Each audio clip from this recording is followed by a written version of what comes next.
How did America rise up from a backwoods country to be one of the greatest nations the world has ever known?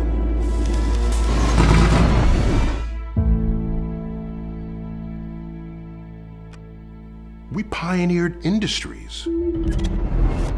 And all of this required the greatest innovations in science and technology in the world. And so science is a fundamental part of the country that we are. But in this, the 21st century, when it comes time to make decisions about science, it seems to me people have lost the ability to judge what is true and what is not. What is reliable, what is not reliable. What should you believe, what should you not believe?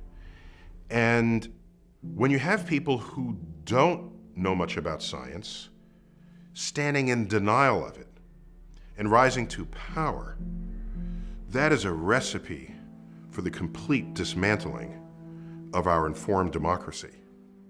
Let us demand that educators around America teach evolution not as fact, but as theory. An increasing number of parents showing skepticism about vaccinations. Voters have approved a ban on GMOs. Critics call climate change unproven science.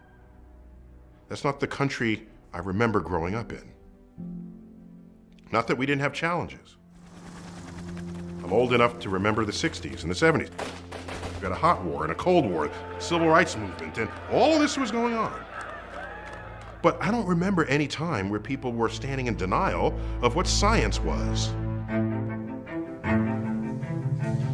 One of the great things about science is that it is an entire exercise in finding what is true. You have a hypothesis, you test it, I get a result. A rival of mine double checks it because they think I might be wrong. They perform an even better experiment than I did and they find out, hey, this experiment matches. Oh my gosh, we're onto something here. And out of this rises a new emergent truth. It does it better than anything else we have ever come up with as human beings.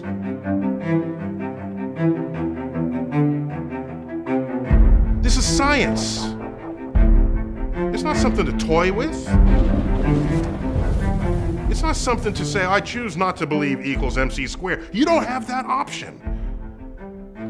When you have an established scientific emergent truth, it is true whether or not you believe in it. And the sooner you understand that, the faster we can get on with the political conversations about how to solve the problems that face us.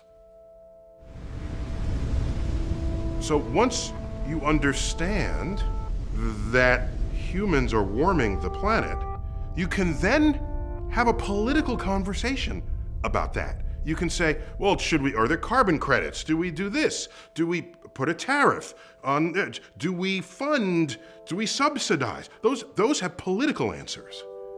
And every minute one is in denial, you are delaying the political solution that should have been established years ago.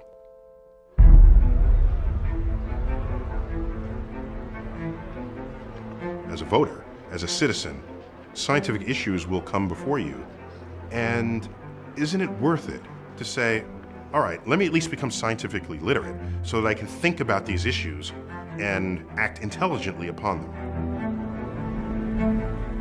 Recognize what science is and allow it to be what it can and should be in the service of civilization. It's in our hands.